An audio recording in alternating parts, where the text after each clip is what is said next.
The Mitchell house smelled faintly of burnt coffee and the lingering sweetness of cinnamon rolls, a combination that should have felt comforting, but on that morning, it felt like a thin veneer stretched taut over something brittle. Mark Mitchell, a man in his early 40s, leaned against the kitchen counter, staring out the window at the maple trees that lined the suburban street. He always liked this street, thought it orderly, dependable, the sort of street that promised stability. Today, however, the sunlight seemed sharper, almost accusatory, as though it could illuminate the fissures he had been hiding for months. Laura, his wife, moved silently around the kitchen. She set out plates, poured milk into cereal bowls, and offered the kind of small smiles that didn't reach her eyes. She had mastered the art of seeming unruffled, of maintaining the illusion of normalcy. Their children, Emily and Jake, were already at the breakfast table, Emily scrolling through her phone with one hand while Jake tried to untangle the knot of his hair with the other. The two teenagers had begun to notice that mornings carried a tension that went beyond the usual preschool grogginess or homework debates. "Mom," Emily said finally, her voice cutting through the quiet hum of the refrigerator. "Why do you keep your phone in your pocket all the time now?" Laura stiffened slightly, glancing at Mark. "Just business calls," she said, too quickly, too flatly. Mark shook his head subtly, a tiny, almost imperceptible gesture, as if to say don't escalate it. It was one of those mornings where silence carried weight, the kind of silence that wasn't merely the absence of sound but the presence of unsaid things. Emily's brow furrowed. She wasn't stupid. She had inherited something of her father's perceptiveness. The way he avoided eye contact, the way her mother's hands trembled imperceptibly while pouring juice, all of it whispered secrets that no adult could successfully bury. Jake, younger by 2 years but more impulsive, finally broke the silence. Are you guys fighting again?"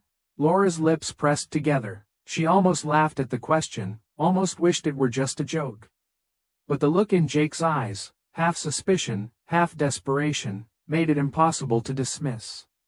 "We're fine," she said, the words tasting hollow even to her own ears. Mark finally spoke, clearing his throat. "We're fine," he echoed. But he was thinking about the letter he had tucked into his briefcase the night before, a letter that confirmed what both he and Laura had been avoiding for months, the official paperwork for their divorce. It was strange how one could live in the same house, breathe the same air, and yet feel entirely alien to the people around them. Mark sipped his coffee, bitter and dark, and felt a pang of guilt so sharp it made his chest ache. How had it come to this? They had once spoken about love in a way that seemed eternal, the kind of love that could survive any argument, any hardship. But that was before the silence became heavier than words, before resentments buried themselves like seeds waiting for the perfect time to sprout. Emily watched him over her phone, eyes narrowed. Something had shifted. She could feel it. The small things. The way her father's tie was always slightly askew, the way her mother lingered at the sink a beat too long, were like pieces of a puzzle that didn't yet form a complete picture. And yet she felt a creeping dread that whatever the truth was, it was something she wasn't ready to confront. Jake pushed his chair back abruptly. "I don't get it," he muttered. "Everything's weird." Laura exchanged a glance with Mark, brief and wordless. That glance carried years of unspoken agreements, compromises, and regrets. It said, "We'll handle this. We'll protect them," but the truth was that the weight of concealment was heavy, almost unbearable. The morning wore on, and the family moved through the motions. Toast eaten silently, coffee drunk without conversation, backpacks slung over shoulders in a mechanical rhythm. The street outside was alive with joggers and dog walkers, a sharp contrast to the quiet storm brewing inside. Mark kissed Laura on the cheek, a gesture as much habit as affection, and left for work, leaving behind the faint smell of coffee and the remnants of what they called home. When the front door clicked shut, Emily and Jake sat in silence. Finally, Emily spoke, voice barely above a whisper. "Something's wrong, Jake. I can feel it." Jake nodded, uncertain whether he wanted to probe or retreat. They both knew, deep down, that their parents' quiet tension wasn't just a phase or an argument. It was the precursor to something that would reshape the contours of their family forever. And so the Mitchell household carried on, a fragile balance of appearances and unspoken truths, each member trapped in a rhythm of normalcy that was as deceptive as it was comforting. Outside, the maple trees swayed gently in the morning breeze, indifferent to the fractures growing silently within the walls of their suburban home. The days following that tense morning seemed to stretch endlessly, each one a delicate choreography of avoidance and half-truths. Emily noticed it first, the subtle shift in her mother's demeanor. The way Laura's hand would hover over her phone as if guarding it from prying eyes, the sudden hush when Emily entered a room. It was all so ordinary on the surface, so mundane, but Emily had learned, from quiet observation, that the smallest gestures could carry the heaviest meanings. Jake, for his part, had his own fragments of awareness. He had overheard a conversation while fetching something from the garage, a hushed voice, a tone that carried both anxiety and determination. "We need to wait," Mark had said, almost whispering. "The timing isn't right." Jake wasn't certain what the words referred to, but the cadence alone sent a chill through him. There was a hidden layer beneath the routine of breakfast, school drop-offs, and evenings in front of the TV. Emily began to piece together minor inconsistencies, the receipts from a restaurant she had never visited, her father's late-night trips to the office that weren't on his calendar, the way Laura seemed preoccupied during conversations that should have been normal. She remembered the journal she had glimpsed on a night she had walked past her mother's bedroom, pages filled with thoughts Emily couldn't entirely decipher but that carried a weight that pressed down on the household. One evening, Emily confronted Laura with a mixture of frustration and fear. "Mom, why are you always on your phone at night? Is something happening?" Laura froze mid-step, a spoon hovering over a pot of soup. The words hung in the air, fragile yet accusatory. She wanted to deflect, to soothe her daughter with a lie, but the tension had been building too long. "Emily, it's nothing," she said finally, her voice tight, rehearsed. "Just adult stuff, you wouldn't understand." Emily's eyes narrowed, and she felt the familiar surge of suspicion, that itch of intuition that refused to be ignored. "I don't get it. Everything's different. You're different. Dad's different. Something's wrong, and you're hiding it from us." Jake, who had been quietly watching from the sofa, added in a lower voice, "Yeah. It's like you guys aren't a family anymore." Mark returned home later that evening, briefcase in hand, shoulders tense. He noticed the glances exchanged between the children, the unspoken questions that lingered in the air. The moment of confrontation had passed, but the questions remained, like embers glowing in a fireplace long after the fire has died down. After dinner, while the children were upstairs, Mark and Laura spoke quietly in the kitchen. The light from the pendant above the table cast long shadows across the room. "They're starting to notice," Laura whispered, her voice barely audible over the hum of the refrigerator. Mark nodded, fingers gripping the edge of the counter. "I know, we can't keep this hidden forever. But we have to wait. The timing, it's not right yet." Laura pressed her palms to her forehead, exhaling slowly. She was tired in a way that went deeper than physical fatigue. It was a fatigue of the spirit, the exhaustion of maintaining a facade that was increasingly fragile. "I don't know if I can do this," she admitted. "Every day, I feel like the walls are closing in." Meanwhile, upstairs, Emily returned to her room and opened the journal she had glimpsed before. Her fingers traced the lines of handwriting, uneven and hurried. Names, dates, cryptic phrases that hinted at plans, decisions, and hidden conflicts. She began to understand, at a level too complex for her age.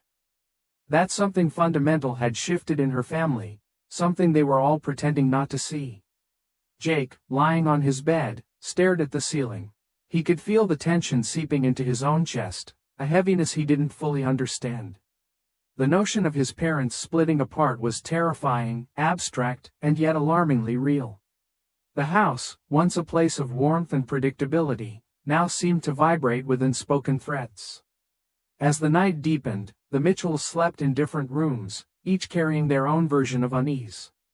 Dreams were fragmented, restless, and filled with half-formed fears. Emily dreaming of doors closing without warning, Jake of his parents walking away down endless hallways.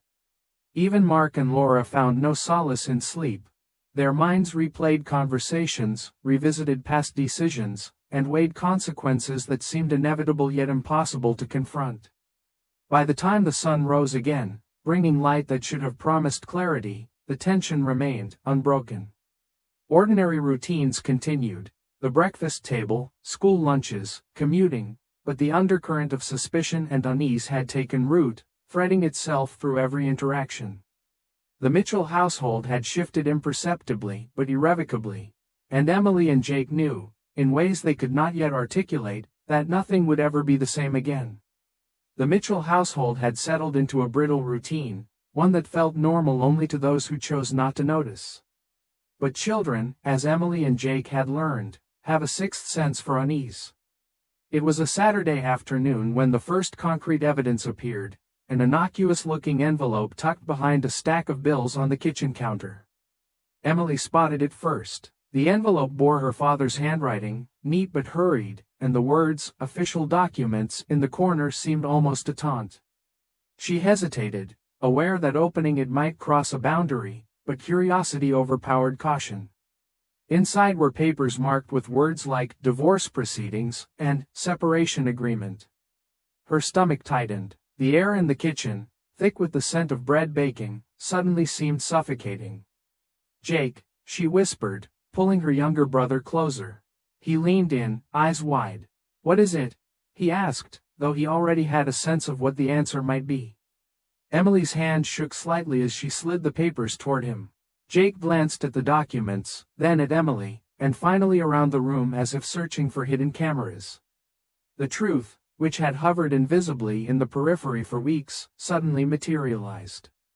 Upstairs, Laura was folding laundry when she heard murmured voices from below. She paused, sensing an imminent collision with reality. Mark was in his study, absorbed in emails, unaware of the seismic shift occurring mere feet away. Emily and Jake confronted their parents together that evening. Emily's voice, usually measured and controlled, trembled with a mix of fear and anger. "Mom, Dad, why didn't you tell us?" Mark exhaled slowly, pinching the bridge of his nose. "We thought we were protecting you," he said, but the words felt hollow even to him. Laura stepped forward, placing a tentative hand on Emily's shoulder. "We didn't want to upset you," she admitted. "We were trying to figure everything out before involving you." But Emily could see through the careful phrasing. She saw the strain in her mother's posture, the tension in her father's jaw. "You've been lying," she said simply, the truth of the accusation carrying the weight of weeks of unspoken suspicions. "And now we're supposed to just pretend everything is okay?" Jake, usually quieter, joined in. "Yeah, everything's been weird. You've changed, Mom. You've changed, Dad. We've noticed. And now we know why." Mark and Laura exchanged a long, wordless look. The decision to keep the divorce secret, intended as an act of protection, had now magnified the emotional fracture. The silence that followed was heavy, filled with unsaid regrets, unasked questions, and the looming specter of betrayal. Over the next few days, the household became a delicate minefield. Ordinary interactions, setting the table, doing homework, even brushing teeth, were now fraught with underlying tension.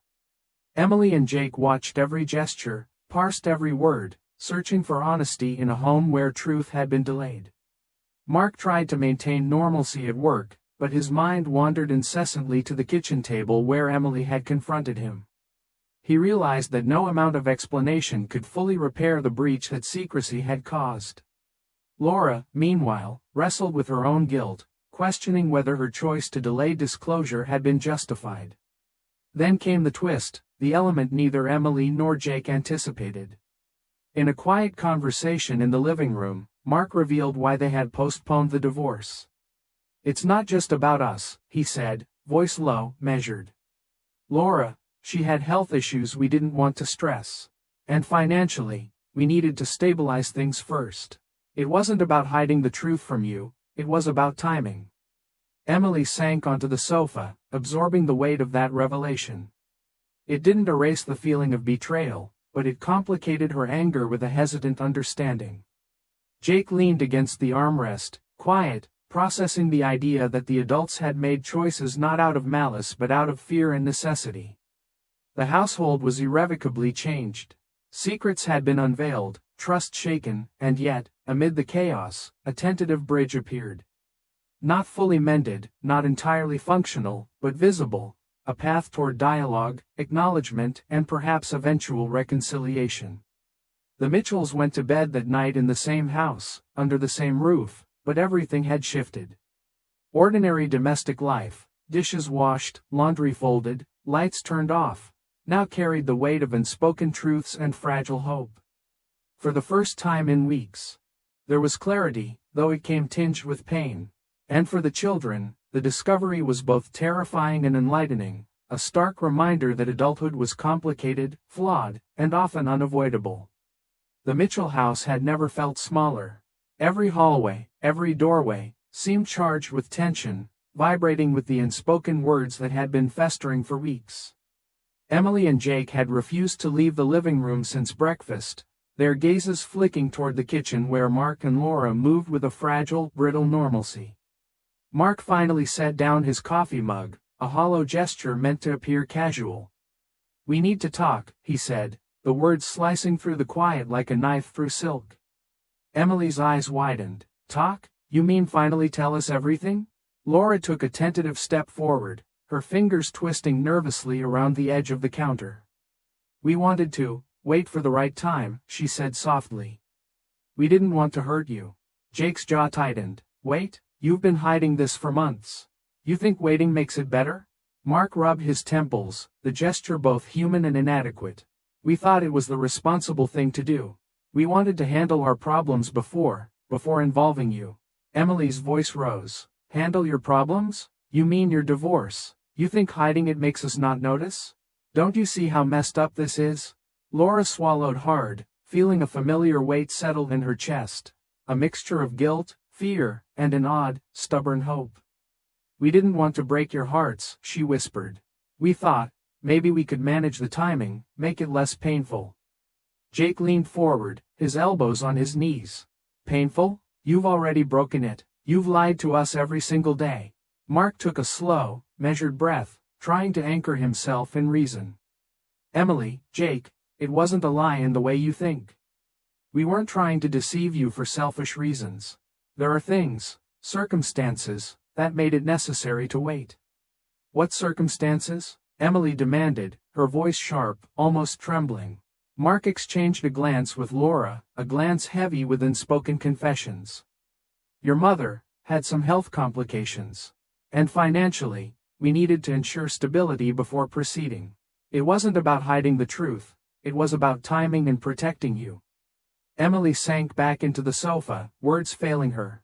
The revelation complicated her anger. She wanted to hate, to feel betrayal in black and white, but the shades of gray unsettled her. Jake, quieter now, ran a hand through his hair, trying to reconcile the fury with reluctant understanding. Laura moved closer, crouching to meet Emily's eyes. "We know it's hard to understand. But we're still your parents, and we love you. That doesn't change, even if we are changing." Emily looked at her mother, the anger softening into confusion. "But why not tell us sooner? We could have helped you, or at least understood." Laura exhaled, a sound that carried years of restraint. "Because the truth is messy. And we weren't ready. Adults aren't always ready, even when they think they are."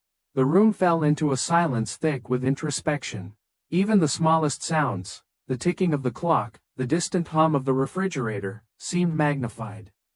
The children, though still hurt, were beginning to grasp the complexity of the adult world, the painful calculus of love, responsibility, and timing. Mark leaned back, rubbing his hands over his face.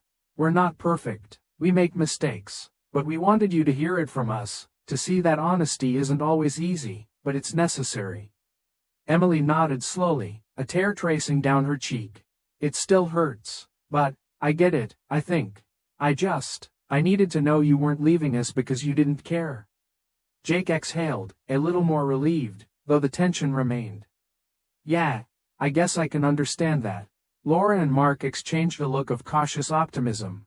The confrontation had not erased the hurt, nor restored normalcy entirely.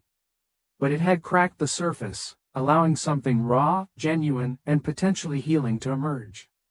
As evening fell, the Mitchell family moved through their home with a tentative grace.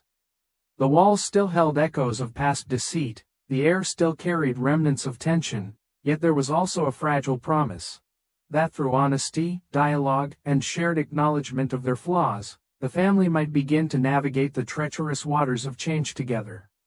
For the first time in weeks, Mark and Laura felt a flicker of hope. And Emily and Jake, though still processing, sensed that even amid fractured trust, the bonds that tied them could withstand the storm, if only they were willing to confront it together. Days passed in a rhythm that was neither comfortable nor entirely intolerable.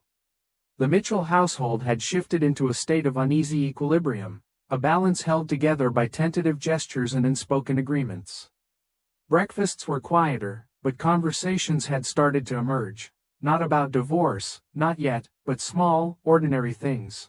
Emily's art project, Jake's science experiment, the way the dog had chewed the corner of the couch. Mark found himself lingering in these moments, noticing details he had long taken for granted. The way Emily tilted her head when she concentrated, the way Jake's laughter could pierce even the most stubborn melancholy.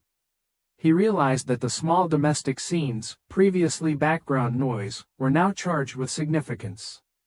They were markers of what had to be preserved, not just as a family, but as fragments of a life worth protecting. Laura, too, was adjusting.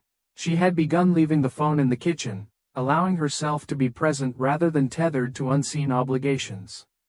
She spoke more freely with Emily, allowing glimpses of vulnerability without fear of judgment.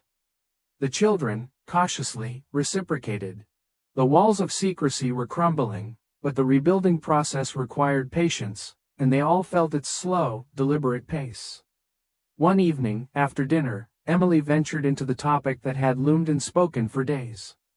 "Mom, Dad, are you really going to go through with it? The divorce, I mean?" Mark and Laura exchanged a glance, and Mark exhaled slowly. "We're considering all options," he said. "It's not as simple as signing papers and walking away. There are responsibilities, consequences, and things we still need to think through." Emily nodded, a strange mixture of relief and wariness settling over her. Jake, always more pragmatic, added, "So, we still have time? Time to figure things out?" Laura smiled faintly, a tentative warmth in her eyes. "Yes, but it's not just about us. It's about all of us, together." This fragile truce, however, was not free from tension. Old grievances surfaced in small quarrels.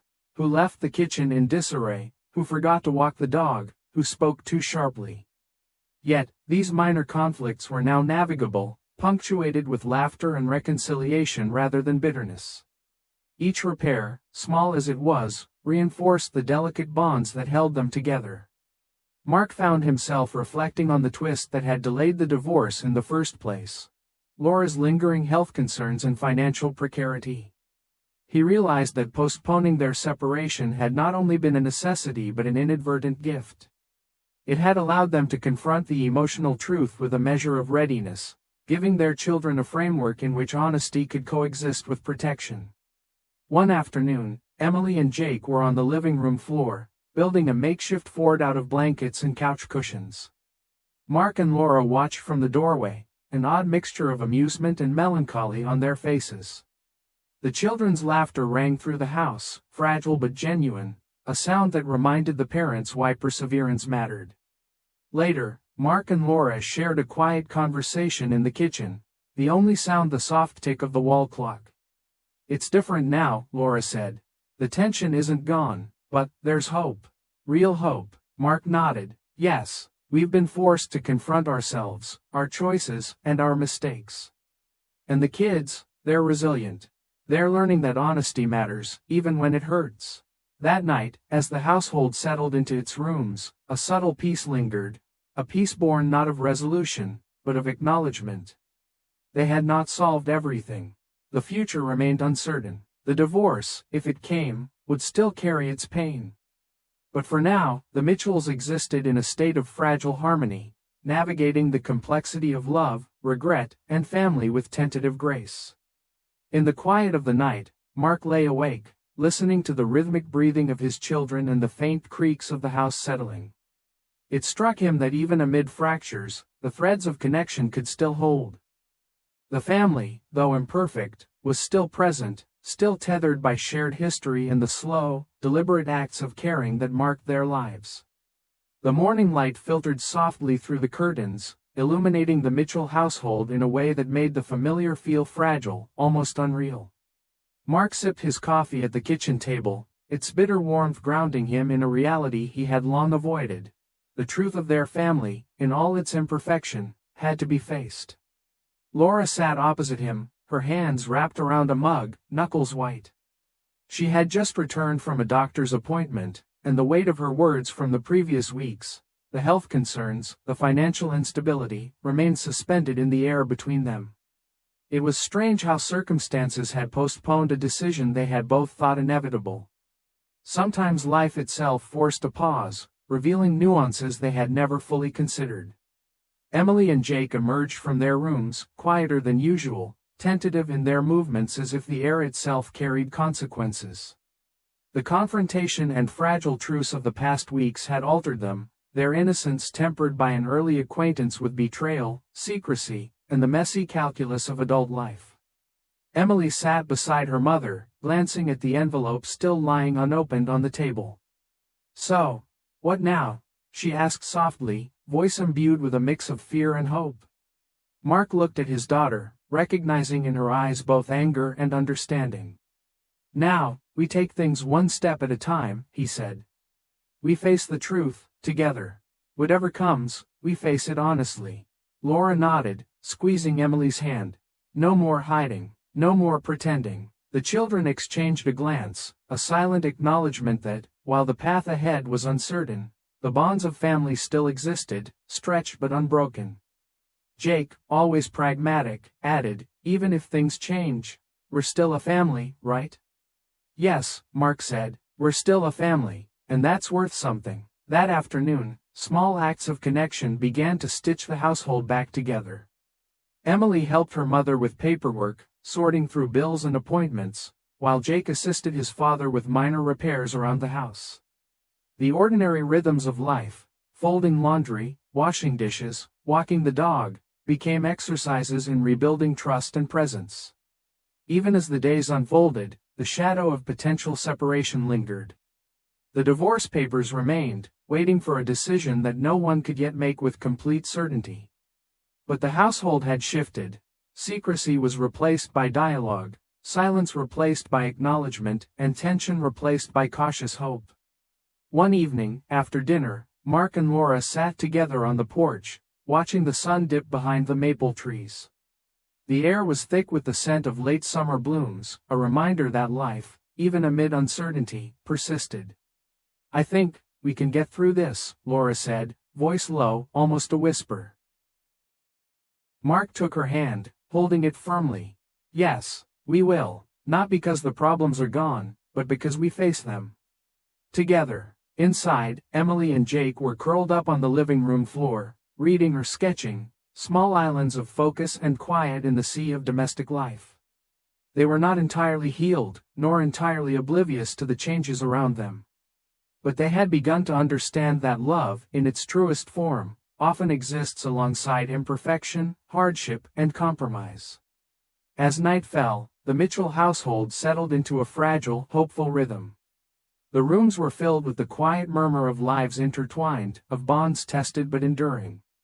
Secrets had been confronted, truths had been spoken, and the family had emerged, not unscathed, but resilient, ready to face whatever challenges lay ahead. And in that quiet, ordinary night, there was a profound sense of possibility. That even amid fractures, connections could hold. That even amid pain, understanding could emerge. And that even amid uncertainty, love, however complicated, could endure. The Mitchells, imperfect but present, faced the truth together, and for the first time in a long while, they felt whole.